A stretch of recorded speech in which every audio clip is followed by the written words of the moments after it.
Hi guys, நம்மளுடைய trending job சேனல்ல உங்களுக்காக வந்து பார்த்தீங்கன்னா அரசு உதவி பெறும் வழியில நிரந்தரமான பட்டதாரி ஆசிரியர் வேலை வாய்ப்பு வந்திருக்குங்க. ஸோ நம்மளுடைய சேனல்ல டெய்லி 1 or 2 வீடியோ வந்து பார்த்தீங்கன்னா ஆசிரியர் தொடர்பான வேலை வாய்ப்பு வந்துகிட்டே இருக்குங்க. ஸோ இந்த ஸ்கூல் பொறுத்த வரைக்கும் நீங்க விண்ணப்பிக்க தேவையில்லை, அதே மாதிரி எக்ஸ்பீரியன்ஸ் தேவையில்லை. ஸோ வேற என்னதான் பண்ணணும், நீங்க வந்து பார்த்தீங்கன்னா நேரடியாக நேர்காணலுக்கு போனா போதும். உங்களுக்கு 100 இல்லைங்க 200% வேலை உறுதின்னு சொல்லியிருக்காங்க. அதுவும் அரசு உதவி பெறும் வழியில எக்ஸ்பீரியன்ஸ் தேவையில்லைங்க. வேற என்ன கண்டிஷன்ஸ் வச்சிருக்காங்க, டெட் எக்ஸாம் வச்சிருக்காங்க. ஸோ அது என்னங்கிறத நம்ம இந்த வீடியோவில் பார்க்கலாம். ஸோ இந்த வீடியோ ஸ்கிப் பண்ணால் ஃபுல்லாக எண்ட் வரைக்கும் பாருங்க. உங்களுக்கு ஸ்கூலோட நோட்டிஃபிகேஷன் வந்து பார்த்தீங்கன்னா நம்மக்கிட்ட இருக்குது, அதை அட்டாச் பண்ணியிருப்பேன், நீங்கள் பார்த்து பயன்பெறுங்க. ஸோ இந்த நோட்டிஃபிகேஷன் சத்தமே இல்லாமல் வந்திருக்குங்க. ஸோ நீங்கள் வந்து பார்த்தீங்கன்னா ஆன்லைனில் செக் பண்ணி பார்த்தாலும் உங்களுக்கு கிடைக்காதுங்க. ஏன்னா அந்த மாதிரி வேலை வாய்ப்பு தான் நாம் உங்களுக்கு கொண்டு வந்து கொடுத்துக்கிட்டு இருக்கோம். ஸோ நம்மளுடைய ட்ரெண்டிங் ஜாப் சேனலை சப்ஸ்கிரைப் பண்ணி வச்சுங்க. ஒரே ஒரு லைக் பண்ணி நம்மளை வந்து பார்த்தீங்கன்னா மோட்டிவேட் பண்ணுங்க. இப்போ வாங்க விரிவாக பார்க்கலாம். ஸோ இந்த ஸ்கூல் பொறுத்த வரைக்கும் நீங்கள் வந்து பார்த்தீங்கன்னா முதுகலை கிடையாதுங்க, இளங்கலை பட்டதாரி ஆசிரியர் தான் கேட்டிருக்காங்க. அதே மாதிரி இது வந்து பார்த்தீங்கன்னா 2026 ரொம்ப ரொம்ப முக்கியமாக இந்த 2026 அரசு உதவி பெறும் பள்ளியில், அதுவும் மேல்நிலை பள்ளியில் உங்களுக்கு ஆசிரியர் வேலை வாய்ப்பு, நிரந்தரமான ஆசிரியர் வேலை வாய்ப்பு வந்திருக்குங்க.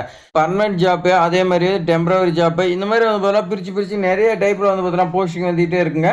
ஸோ இப்போ நம்ம தேவைப்படும் பாடம் ஃபஸ்ட்டு பார்க்கலாம். தமிழ் பாடம் கேட்குறாங்க. அதுக்கான கல்வி தகுதி பிஏ பிஎட் நீங்கள் வந்து பார்த்தீங்கன்னா கம்பல்சரி படிச்சிருக்குன்னு சொல்லி கொடுத்துருக்காங்க. நீங்க முதுகலை படிச்சிருந்தாலும் இதுக்கு அப்ளை பண்ணா உங்களுக்கு முன்னுரிமை கொடுப்பாங்க. ஸோ என்ஹெச்எல்ஹெச் பொறுத்த வரைக்கும் பொது பிரிவினர் யார் வேணாலும் வந்து பார்த்தீங்கன்னா நீங்கள் விண்ணப்பிக்கலாம்னு சொல்லியிருக்காங்க. நம்மளுடைய கமெண்ட்ல வந்து பார்த்தீங்கன்னா டெய்லி வந்து பார்த்தீங்கன்னா 1 or 2 கமெண்ட் வந்து பார்த்தீங்கன்னா தமிழ் படிச்சிருக்கேன், எனக்கு வந்து பார்த்தீங்கன்னா வேலை இருக்குமா, இந்த மாதிரி வந்து பார்த்தீங்கன்னா கேட்டே இருக்கீங்க. ஸோ அவங்களுக்குலாம் வந்து பார்த்தீங்கன்னா ரொம்ப ரொம்ப வந்து பார்த்தீங்கன்னா ஹெல்ப்ஃபுல்லாக இருக்கும். சம்பளம் பொறுத்த வரைக்கும் அரசு விதிகள் படி உங்களுக்கு கொடுக்கறதா சொல்லி கொடுத்துருக்காங்க. டெட் எக்ஸாம் நீங்கள் வந்து பார்த்தீங்கன்னா பேப்பர் 1 பேப்பர் 2 எதில் பாஸ் பண்ணியிருந்தாலும் ஓகே, அவங்க வந்து பார்த்தீங்கன்னா மென்ஷன் பண்ணலை. ஸோ அடுத்த போஸ்டிங் பார்த்தீங்கன்னா இங்கிலீஷ் ஆங்கிலம் பாடத்துக்கு வந்து பார்த்தீங்கன்னா கல்வி தகுதி பிஏ பிஎட், நீங்கள் எம்ஏ பிஎட் படிச்சிருந்தாலும் ஓகேன்னு சொல்லி கொடுத்துருக்காங்க. இனச்சுழற்சி பொறுத்த வரைக்கும் மிகவும் பிற்படுத்தப்பட்ட வகுப்பினர். ஸோ இந்த பிரிவினர் நீங்கள் வந்து பார்த்தீங்கன்னா விண்ணப்பிச்சிங்களா இந்த ஜாப் வாங்கிக்கலாம் சொல்லியிருக்காங்க. அரசு விதிகள் படி உங்களுக்கு சம்பளமும் இருக்குன்னு சொல்லியிருக்காங்க. டெட் எக்ஸாம் வந்து பார்த்தீங்கன்னா பேப்பர் 1 பேப்பர் 2 மென்ஷன் பண்ண கிடையாது, நீங்கள் ஏதாவது ஒன்று படிச்சிருந்தாலும் ஓகேன்னு சொல்லி கொடுத்துருக்காங்க. ஸோ இந்த ஸ்கூல் பொறுத்த வரைக்கும் நீங்கள் வந்து பார்த்தீங்கன்னா விண்ணப்பிக்க தேவையில்ல, நேரடியாக நேர்காணலுக்கு போனால் போதும்னு சொல்லியிருக்காங்க. ஸோ நேர்காணலுக்கு என்னென்ன ஆவணங்கள் எடுத்துகிட்டு போகணும் இப்போ நான் உங்களுக்கு சொல்கிறேன், நீங்கள் அதெல்லாம் நோட் பண்ணி வச்சுக்கோங்க. இன்றே வந்து பார்த்தீங்கன்னா நீங்கள் எல்லாமே எடுத்து வச்சுக்கோங்க, ஃபைல் பண்ணி வச்சுக்கோங்க, மறந்துடுவீங்க லாஸ்ட் டைமில். ஸோ 10ஆம் வகுப்பு மதிப்பெண் சான்றிதழ், இப்போ நான் சொல்லக்கூடிய எல்லா டாக்குமெண்ட்டும் நீங்கள் வந்து பார்த்தீங்கன்னா ஒரிஜினலும் எடுத்துக்கணும். ப்ளஸ் வந்து பார்த்தீங்கன்னா 1 or 2 காப்பி வந்து பார்த்தீங்கன்னா ஜெராக்ஸ் எடுத்துக்கோங்க. ஃபோட்டோ வந்து பார்த்தீங்கன்னா ஒரு 4-5 ஃபோட்டோ வந்து பார்த்தீங்கன்னா எடுத்துக்கோங்க. ஸோ இப்போ ஃபஸ்ட்டு வந்து பார்த்தீங்கன்னா 10ஆம் வகுப்பு மதிப்பெண் சான்றிதழ்ங்க. அடுத்து வந்து பாருங்கள் 12ஆம் வகுப்பு மதிப்பெண் சான்றிதழ் கேட்குறாங்க. டிகிரி அண்டு டிசிங்க உங்ககிட்ட என்னென்ன இருக்குது எல்லா டாக்குமெண்ட்டும் எடுத்துங்க. ரெசியூம் வித் ஃபோட்டோங்க ரொம்ப ரொம்ப முக்கியம். அடுத்து வந்து பாருங்கள் ஆதார் கார்டு கேட்குறாங்க. எக்ஸ்பீரியன்ஸ் சர்டிஃபிகேட் உங்ககிட்ட வந்து பார்த்தீங்கன்னா எக்ஸ்பீரியன்ஸ் இருந்தால் கொண்டு போங்க, இல்லைன்னா விட்டுருங்க.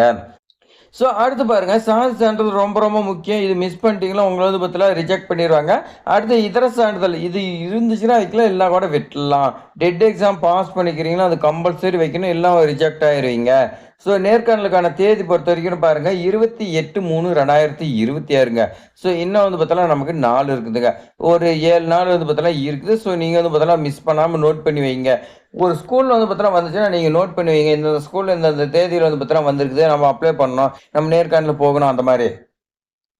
ஸோ நீங்கள் நேர்காணல் போக வேண்டிய அட்ரஸ் பொறுத்த வரைக்கும் பாருங்கள் செயலாளர் பாளைய மார்த்தாண்டம் மேல்நிலைப்பள்ளி எங்கே இருக்குது பாருங்கள் 44 தேசிய நெடுஞ்சாலை ஆவரைக்குளம் திருநெல்வேலி மாவட்டத்தில் வந்து பார்த்தீங்கன்னா 627105. இந்த ஸ்கூல் வந்து பார்த்தீங்கன்னா அடிக்கடி வேகன்சி வந்துகிட்டே இருக்குதுங்க. இது புகழ்பெற்ற ஒரு அரசு உதவி பெறும் பள்ளின்னு சொல்லலாம். நிறைய பேருக்கு வந்து பார்த்தீங்கன்னா தெரிஞ்சிருக்கோம். உங்களுக்கு ஏதாவது டவுட் இருந்துச்சுன்னா 7598970129 இந்த நம்பருக்கு நீங்கள் வந்து பார்த்தீங்கன்னா கால் பண்ணி கேட்டுக்கலாம்னு சொல்லிக்கிறோங்க. இன்னும் வந்து பார்த்தீங்கன்னா 7-8 நாள் இருக்குது. உங்களுக்கு ஏதாவது டவுட் இருந்துச்சுன்னா நீங்கள் வந்து பார்த்தீங்கன்னா முன்னாடியே கால் பண்ணி கிளியர் பண்ணிவிட்டு அதுக்கு மேலே நேர்காணலுக்கு போங்க. ஸோ நம்மளுடைய ட்ரெண்டிங் ஜாப் சேனலில் உங்களுக்கு வந்து பார்த்தீங்கன்னா நிறைய ஆசிரியர் தொடர்பான வேலை வாய்ப்பு தகவலாம் கொடுத்துட்டு வந்துருக்கோம். நீங்கள் ஒரே ஒரு லைக் பண்ணி மோட்டிவேட் பண்ணுங்கள். உங்களுடைய ஃப்ரெண்ட்ஸ் சோசியல் மீடியா எல்லாத்துக்குமே ஷேர் பண்ணுங்கள். தேங்க்ஸ் ஃபார் வாட்சிங்.